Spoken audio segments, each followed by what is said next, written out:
Hay una voz dentro de ti que nunca ha mentido, ni una sola vez, jamás. Te advirtió sobre esa persona que más tarde traicionó tu confianza por completo. Te susurró, todavía no, antes de que cometieras ese error que te costó meses, quizás años, de tu vida. Dijo, es esta, en voz baja, casi con timidez, en el momento en que conociste a alguien que acabaría cambiándolo todo, y la escuchaste. En cada una de esas ocasiones, el problema nunca fue la señal.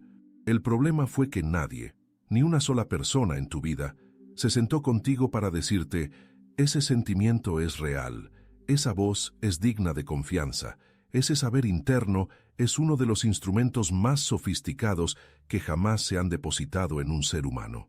En cambio, el mundo hizo lo contrario. Te entregó este regalo extraordinario al nacer y luego pasó las siguientes décadas enseñándote, con paciencia, persistencia y total seguridad, a tratarlo como si fuera ruido, a llamarlo ansiedad, a llamarlo hipersensibilidad, a llamarlo imaginación. Y tú hiciste lo que cualquier persona razonable haría. Escuchaste al mundo en lugar de escucharte a ti. Construiste una vida en torno a la lógica, a las pruebas, a las opiniones de personas que parecían estar más seguras de sí mismas de lo que esa voz silenciosa dentro de ti jamás estuvo y funcionó, en gran parte, hasta que dejó de hacerlo, hasta que te encontraste en algún lugar, quizás en una relación que había estado mal desde el principio, quizás en una carrera que nunca te hizo sentir vital, o quizás simplemente a solas en una tarde cualquiera, con la extraña y dolorosa sensación de que llevabas mucho tiempo viviendo ligeramente al lado de ti.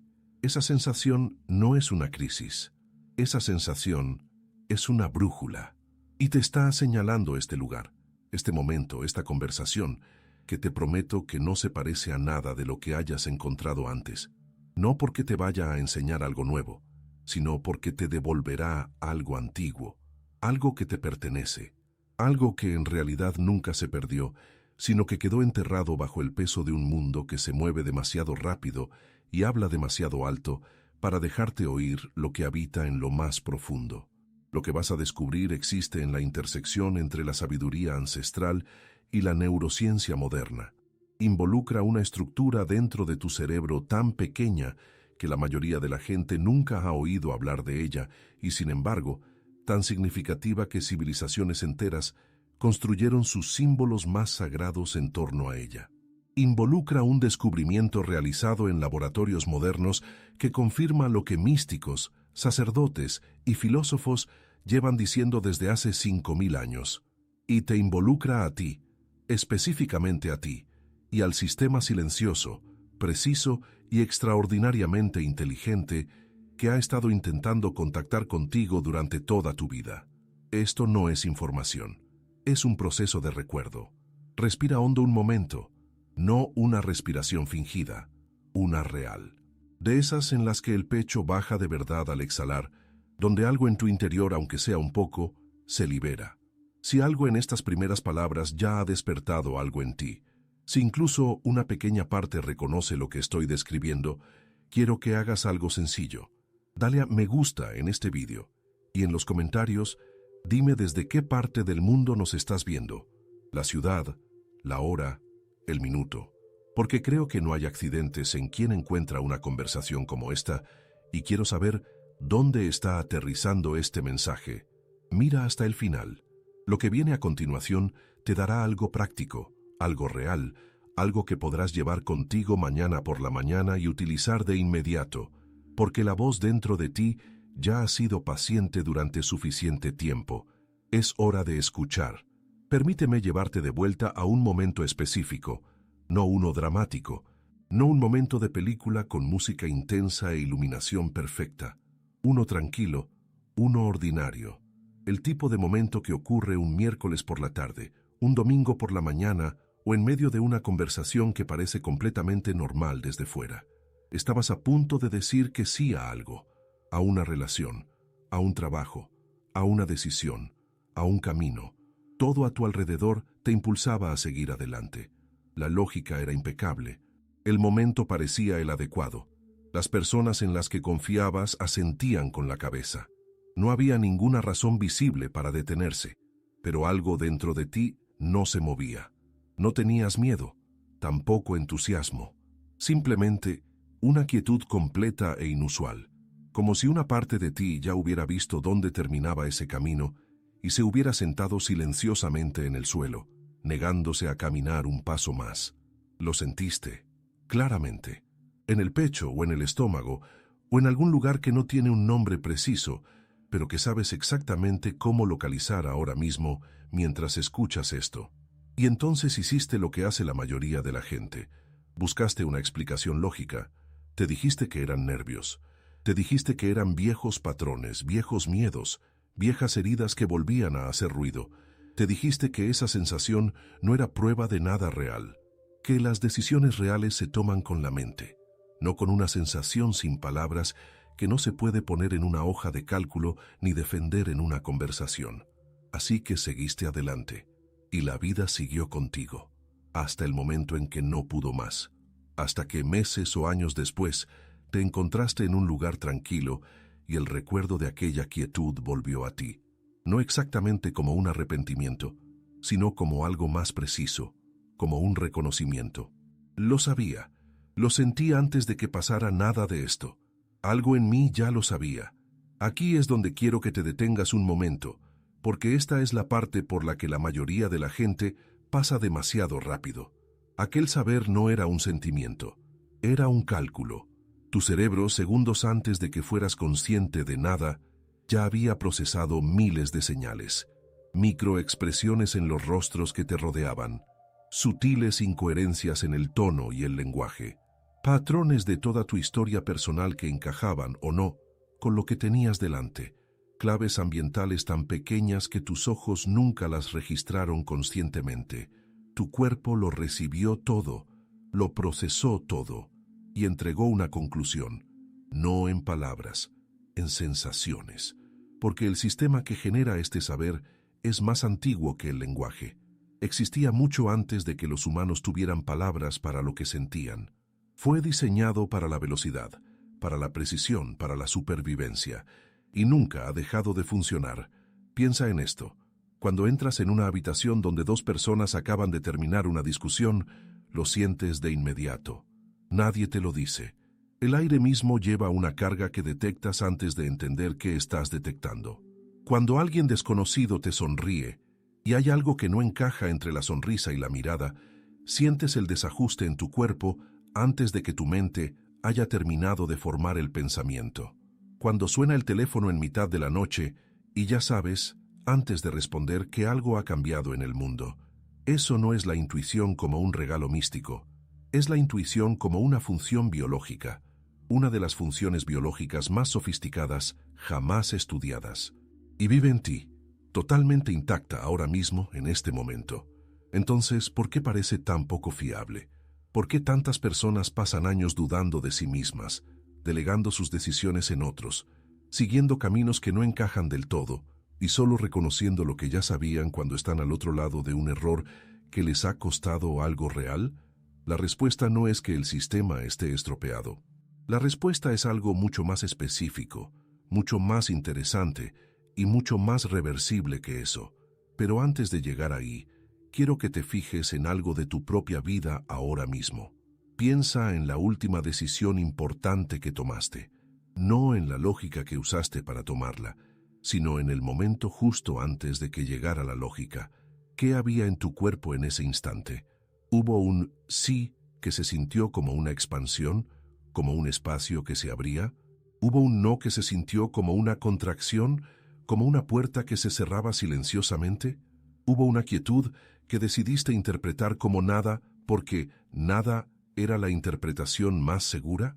La mayoría de las personas, cuando se hacen esta pregunta con honestidad, se dan cuenta de que lo sabían antes de lo que admitieron, que la señal llegó antes de que empezara la conversación, que su cuerpo ya había formado una opinión antes, incluso de que su mente hubiera procesado la pregunta. Y sin embargo, la señal se ignora, una y otra vez. No porque la gente sea tonta, no porque no lo intenten, sino porque algo le pasó a este sistema. Algo gradual, algo silencioso, algo que empezó tan temprano en la vida que la mayoría de las personas no tienen ningún recuerdo de que ocurriera.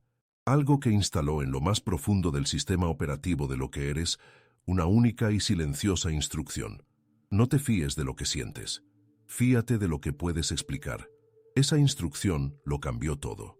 Y en un momento vamos a rastrear exactamente de dónde vino, qué le hizo al receptor más extraordinario con el que nació tu cuerpo y por qué la ciencia de lo que ocurre dentro de tu cráneo es mucho más extraña, más antigua y más poderosa de lo que nadie te contó jamás.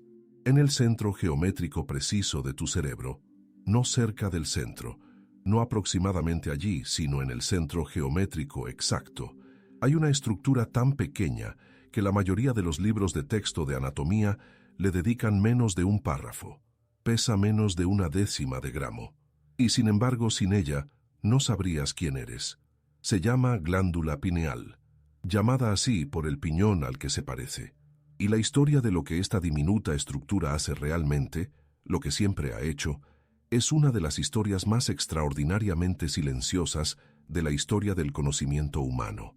Aquí es donde se pone interesante. Miles de años antes de que existiera la neurociencia, miles de años antes de que nadie tuviera las herramientas para mirar dentro de un cerebro vivo, culturas antiguas en lados opuestos del planeta, sin contacto entre sí, sin lenguaje compartido, sin rutas comerciales comunes. Todas ellas, de forma independiente, señalaron este lugar exacto en la cabeza humana como la sede de algo sagrado. No aproximadamente este lugar. Los antiguos egipcios tenían un símbolo que colocaban por todas partes, en las paredes de los templos, en las tapas de las cámaras funerarias, en amuletos que llevaban tanto vivos como muertos. Has visto este símbolo toda tu vida sin saber lo que era en realidad. El ojo de Horus.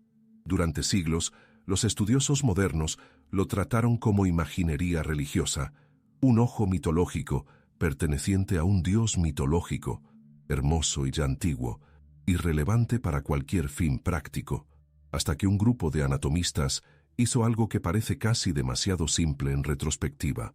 Colocaron el ojo de Horus directamente junto a una sección transversal del cerebro humano, cortada por la mitad, mostrando las estructuras internas. Lo que encontraron detuvo cualquier conversación en la sala. El tálamo, el hipotálamo, la glándula pineal, el cuerpo calloso, las cámaras curvas a cada lado. Cada estructura principal del paisaje interno del cerebro, mapeada con una precisión exacta e inconfundible en un símbolo que fue dibujado hace 5.000 años por personas que, según la historia convencional, no deberían haber sabido nada de esto. Piensa en lo que eso significa por un momento. Una civilización que existió miles de años antes de la invención de la tecnología de imagen moderna dejó un diagrama anatómicamente exacto de las estructuras más profundas de tu cerebro, no en un texto médico, sino tallado en piedra, colocado en el centro de sus símbolos más sagrados, conservado deliberadamente para que sobreviviera mucho después de que todo lo demás hubiera desaparecido. No estaban adivinando, no estaban decorando. Estaban documentando algo que conocían desde dentro, por experiencia directa, por generaciones de práctica deliberada y metódica. René Descartes, el filósofo francés que básicamente construyó los cimientos del pensamiento racional moderno, llamó a esta glándula el asiento del alma. No como una metáfora, era su posición real, mantenida seriamente y defendida por escrito, el punto donde lo físico y lo no físico se encuentran dentro de un ser humano. Las tradiciones filosóficas de la India la describían como el lugar donde termina el mundo exterior y comienza el mundo interior, el punto de convergencia, el lugar donde lo que ves con tus ojos y lo que sabes sin ver finalmente se encuentran. La ciencia moderna la llama un órgano endocrino que regula la producción de melatonina y el ritmo circadiano. Todos tienen razón. Simplemente están en diferentes plantas del mismo edificio, describiendo lo que ven desde su ventana particular, porque esta glándula no solo gestiona tu sueño, es el receptor más sofisticado de tu cuerpo, un instrumento biológico construido para percibir información que tus 5 sentidos nunca fueron diseñados para captar. Y aquí está la parte que la mayoría de la gente nunca escucha, la parte que conecta todo esto directamente con la señal que sentiste en tu cuerpo y descartaste, la voz que oíste y anulaste, el saber que tuviste y no pudiste explicar. Ahora mismo, antes de seguir adelante, quiero que hagas algo que te llevará menos de 10 segundos. Si algo en esta conversación está tocando algo real en ti, si alguna parte de ti está reconociendo lo que estamos describiendo, no solo entendiéndolo intelectualmente, sino sintiéndolo de verdad, escribe esta frase en los comentarios ahora mismo. Confío en la sabiduría silenciosa que surge en mi interior. No por mí, por ti. Porque en el momento en que escribas esas palabras, algo en ti cambiará. El acto de dar nombre a lo que sabes lo hace más real. Lo traslada del sentimiento a la declaración. Y las declaraciones cambian las cosas de formas que el saber silencioso a veces no puede. Escríbelo. Y luego, léetelo a ti mismo una vez. Y si esta conversación te parece algo que las personas a las que quieres necesitan escuchar, un amigo que ha estado dudando de sí mismo, un familiar ante una encrucijada, alguien en tu vida que ha estado viviendo demasiado tiempo de fuera hacia adentro, compártelo con ellos hoy. No mañana, hoy. Porque a veces lo más importante que podemos hacer por las personas a las que queremos es simplemente poner las palabras adecuadas frente a ellas en el momento oportuno. Solo quienes han sido elegidos harán clic ahora en el botón de la pantalla y se suscribirán a este canal para recibir todo lo que viene a continuación. Si algo en ti dice que sí, confía en ello. Porque dentro de esa pequeña glándula, apenas del tamaño de un guisante, situada en el centro exacto de tu cráneo, los científicos descubrieron algo que reescribe todo lo que creíamos entender sobre la percepción humana. Algo que explica por qué tu cuerpo sabía la verdad antes que tu mente. Algo escondido dentro de tejido vivo que no debería estar allí según ninguna comprensión convencional. Dentro de tu glándula pineal ahora mismo, mientras escuchas esto, hay algo que no debería existir. No según lo que nos enseñaron sobre el tejido vivo. No según el modelo estándar de cómo funcionan los órganos biológicos. Algo que, cuando los investigadores lo identificaron claramente por primera vez, creó un silencio en la comunidad científica más ruidoso que cualquier argumento. Cristales. Formaciones cristalinas microscópicas que crecen dentro del tejido blando de tu cerebro. Los científicos las llaman corpora arenacea, que se traduce con una poesía silenciosa como arena cerebral. Microcristales de calcio que comienzan a acumularse dentro de la glándula pineal alrededor de la adolescencia y continúan formándose a lo largo de toda tu vida. Durante décadas, nadie supo qué hacer con esta información. Los cristales que crecían dentro del tejido cerebral no encajaban perfectamente en ninguna categoría existente. Algunos investigadores supusieron que eran desechos biológicos, un subproducto del envejecimiento sin importancia, la versión cerebral del polvo que se acumula en un rincón. Se equivocaban de una forma que lo cambia todo, porque estos cristales son piezoeléctricos. Si nunca has encontrado esa palabra antes, deja que llegue poco a poco.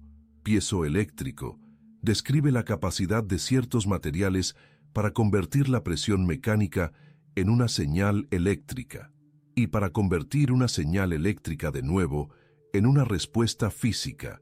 Es la misma propiedad que hace que funcionen ciertos micrófonos, la misma propiedad que se utiliza en sensores de precisión y equipos de ultrasonido médico, la misma propiedad que permite que algunos de los instrumentos de detección más sensibles jamás construidos funcionen con una precisión extraordinaria.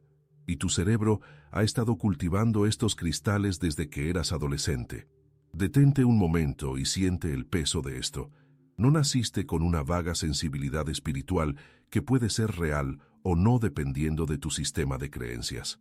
Naciste con una arquitectura biológica que cuando llegaste a la edad adulta temprana había comenzado a construir receptores cristalinos microscópicos en el centro de tu cráneo.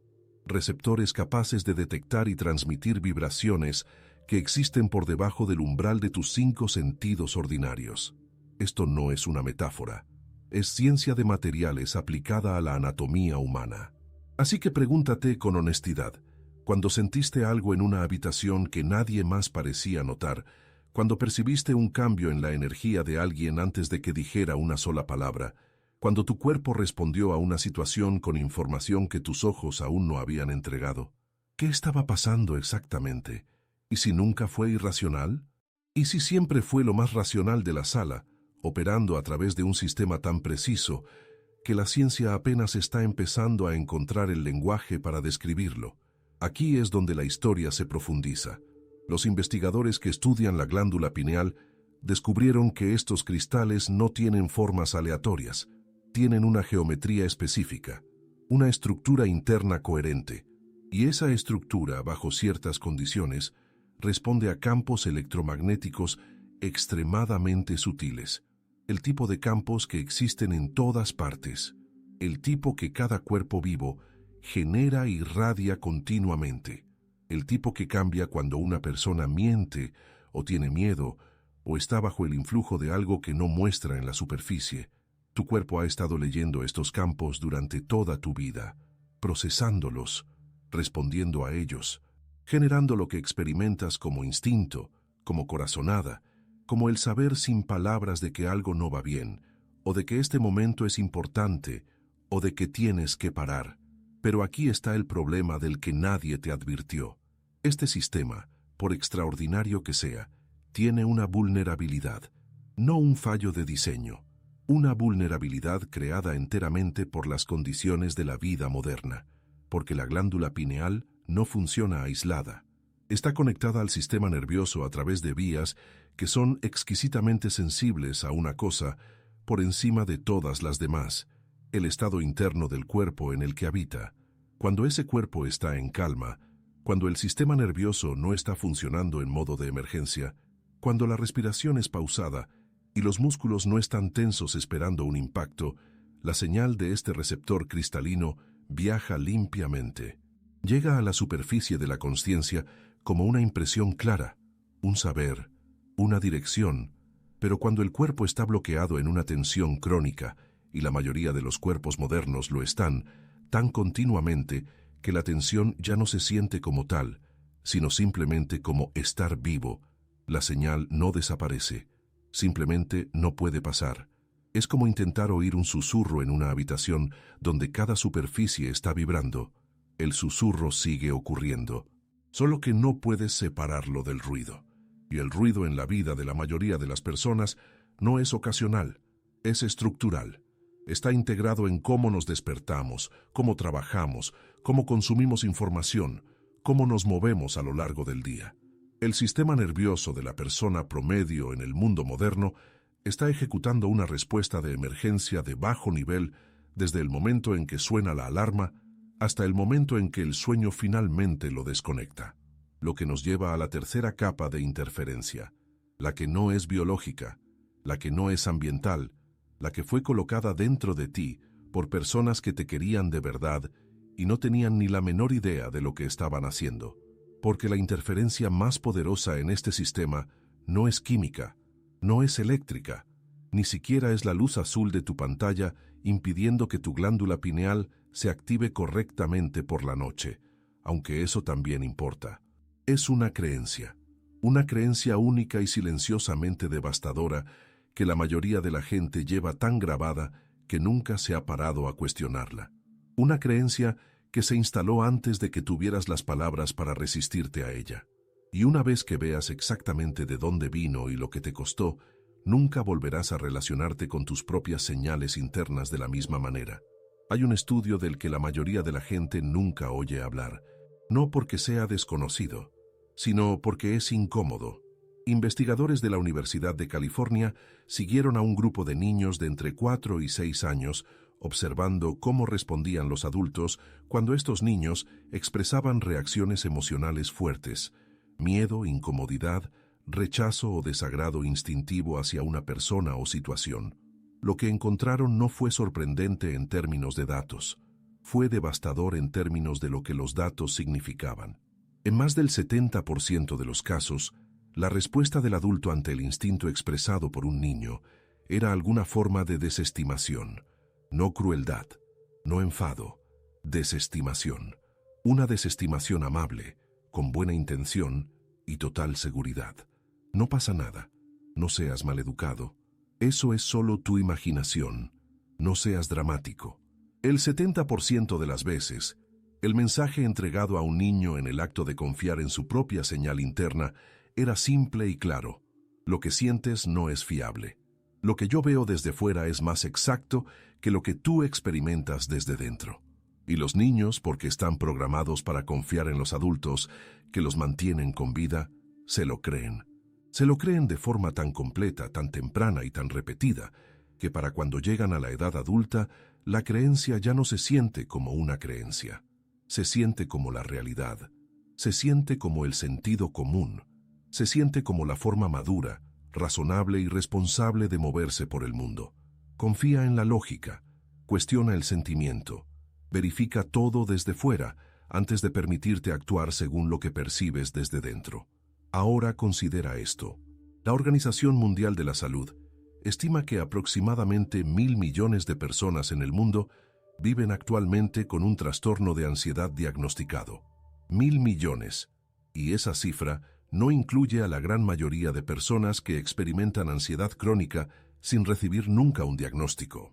Personas que simplemente describen sus vidas como estresantes, abrumadoras o agotadoras, sin conectar ese agotamiento con un sistema que lleva décadas trabajando en contra de su propio diseño. ¿Y si una parte significativa de lo que llamamos ansiedad no fuera un trastorno en absoluto? ¿Y si fuera el sonido de un sistema de navegación intentando hablar dentro de una persona a la que se le enseñó, muy pronto, que no se podía confiar en ese sistema? ¿Y si la inquietud, la duda constante, la búsqueda incesante de validación externa, y si estas cosas no fueran defectos de carácter, sino síntomas de una desconexión? Una desconexión que empezó antes de que la mayoría de la gente tenga memoria consciente de su inicio. Aquí hay una historia que lleva a esto más allá. En 2004, un neurocientífico llamado Antonio Damasio publicó los resultados de años de trabajo con pacientes que habían sufrido daños en una región específica del cerebro implicada en el procesamiento de señales emocionales del cuerpo. Estos pacientes eran, según cualquier medida estándar, completamente racionales. Su coeficiente intelectual estaba intacto, su memoria estaba intacta, su lenguaje y su razonamiento estaban intactos, pero no podían tomar decisiones. No decisiones complejas, ninguna decisión. ¿Qué desayunar? ¿Qué bolígrafo usar? Si sentarse o quedarse de pie. Sin la capacidad de sentir la respuesta del cuerpo a las opciones, la mente racional por sí sola estaba completamente paralizada. Podía generar argumentos para cada elección posible indefinidamente, pero no podía decidirse por una. Damasio llamó a este descubrimiento la hipótesis del marcador somático. La conclusión fue clara y radical. La emoción y la sensación corporal no son obstáculos para el buen pensamiento. Son un componente necesario del mismo. Las señales del cuerpo no son ruido que contamina la señal de la mente. Son parte de la misma señal, procesada a través de un canal diferente e igualmente esencial. La versión de la inteligencia que a la mayoría de nosotros nos enseñaron a valorar está incompleta. No es errónea, está incompleta. Es la mitad de un sistema que siempre fue diseñado para funcionar como un todo. Y aquí hay un hecho inesperado que hace que esto sea aún más llamativo.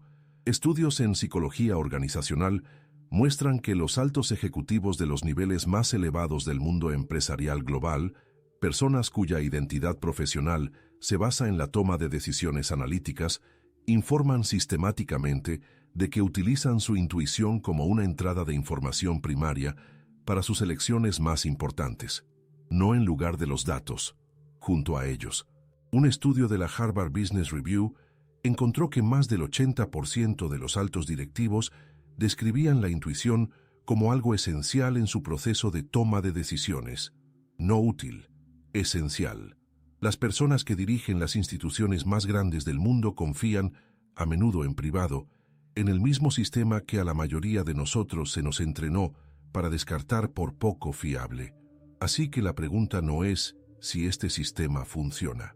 La pregunta es por qué tan pocas personas se permiten usarlo abiertamente, honrarlo conscientemente y tratarlo con el mismo respeto que dan a un argumento lógico o a la opinión de un experto. La respuesta habita en aquel momento temprano, aquella primera desestimación, aquella primera lección, porque lo que se instala en la infancia no se queda en la infancia, viaja hacia adelante, da forma a cada relación, a cada elección importante, a cada momento de duda personal. Se convierte en el filtro invisible a través del cual una persona decide qué cuenta como conocimiento real y qué cuenta como un mero sentimiento. Pero aquí está lo que ese filtro no puede tocar, por muy grueso que se vuelva. El cuerpo siguió enviando la señal de todos modos, cada día, a pesar de cada anulación, a pesar de cada desestimación, a pesar de cada año de ser entrenados para buscar fuera respuestas que ya estaban presentes dentro. El sistema nunca se detuvo, nunca se rindió, nunca llegó a la conclusión de que no valía la pena contactar contigo. Sigue intentándolo ahora mismo. Y mañana por la mañana, antes de que llegue el ruido del mundo, hay una ventana, breve, precisa y extraordinariamente poderosa, donde esa señal sube a la superficie completamente sin defensas. Lo que hagas en esa ventana determinará más sobre la calidad de tu vida interior que casi cualquier otra elección que hagas en todo el día. Cada mañana, antes de estar totalmente despierto, hay una ventana. Solo dura unos minutos, a veces menos, y casi nadie la aprovecha. En ese umbral entre el sueño y la vigilia, en el espacio antes de que tu nombre vuelva a ti, antes de que tus responsabilidades se reorganicen, antes de que la representación de ser tú se reanude un día más, tu cerebro funciona en ondas teta, ondas lentas, profundas, luminosas, la frecuencia donde la frontera entre lo que sabes y lo que sientes se vuelve casi invisible. Esta es la frecuencia que los antiguos sacerdotes de Egipto cultivaban deliberadamente, pasando noches enteras en cámaras subterráneas de completa oscuridad y silencio, no como un teatro espiritual, sino como una práctica precisa y metódica. Entendían algo que la neurociencia moderna ha confirmado desde entonces en términos medibles. La glándula pineal es más activa en estos estados fronterizos, y en esa activación, la señal que pasa la mayor parte del día enterrada bajo el ruido sube a la superficie limpia, clara y disponible. El filósofo Blaise Pascal escribió en el siglo XVII que todos los problemas de la humanidad provienen de la incapacidad del ser humano para sentarse tranquilamente solo en una habitación. No estaba siendo cínico, estaba haciendo un diagnóstico.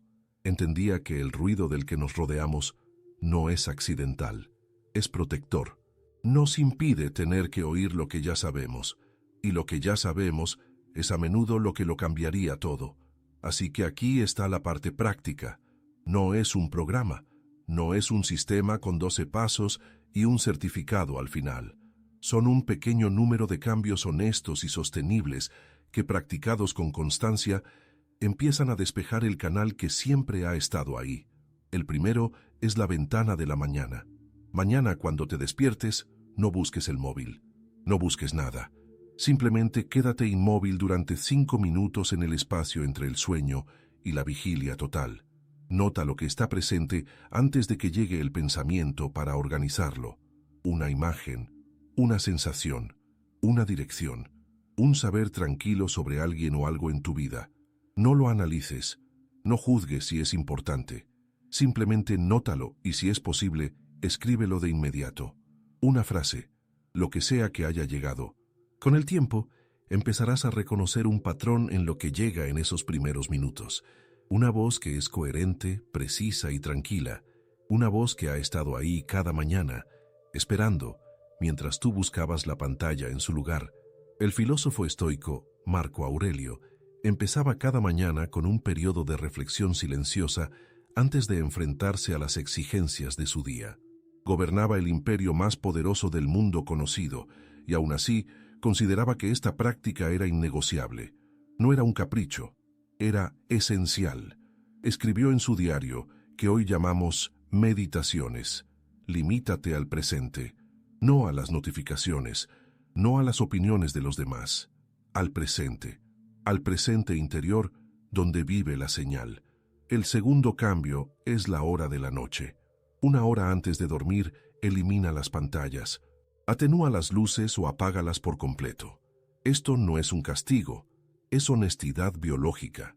Tu glándula pineal fue diseñada para recibir la oscuridad como una señal de que es hora de activarse, de producir, de restaurar. La luz artificial que inunda las noches de la mayoría de la gente, hasta el último momento antes de dormir, es, en términos fisiológicos simples, una interrupción diaria de uno de los ciclos más importantes de tu cuerpo. Una hora de oscuridad honesta no es una práctica espiritual, es mantenimiento, el tipo de mantenimiento que, cuando se da con constancia, cambia la calidad de tu sueño, tu claridad y tu acceso al canal silencioso interior.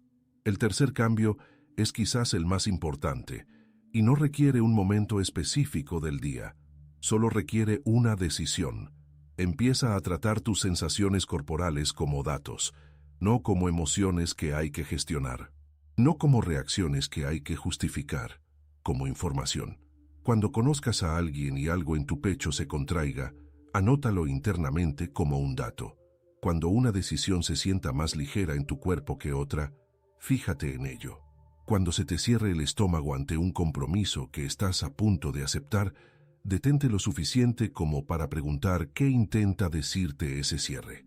Carl Jung, uno de los psicólogos más influyentes de la historia, pasó décadas estudiando la relación entre la mente consciente y las capas más profundas del saber humano. Llegó a la conclusión de que la mayor tragedia de la vida moderna no era el sufrimiento, era la desconexión con uno mismo. Escribió: «Tu visión se volverá clara solo cuando mires en tu propio corazón. Quien mira hacia afuera, sueña. Quien mira hacia adentro, despierta».